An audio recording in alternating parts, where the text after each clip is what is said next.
Hello everybody, how are you? I am Naresh and your teacher here and will be teaching you a different question and their answer.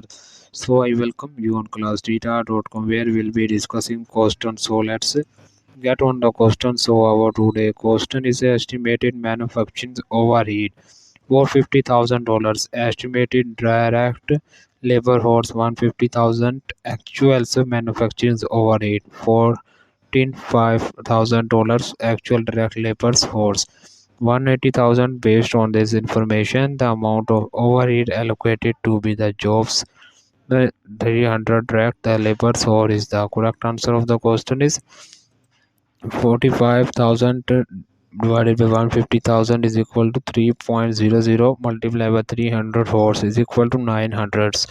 So that the answer of the question. If you are searching any other question, please visit www.classdata.com and find on the search section.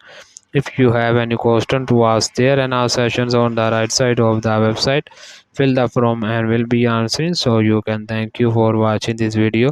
Please do not forget to like, share, subscribe our channel until next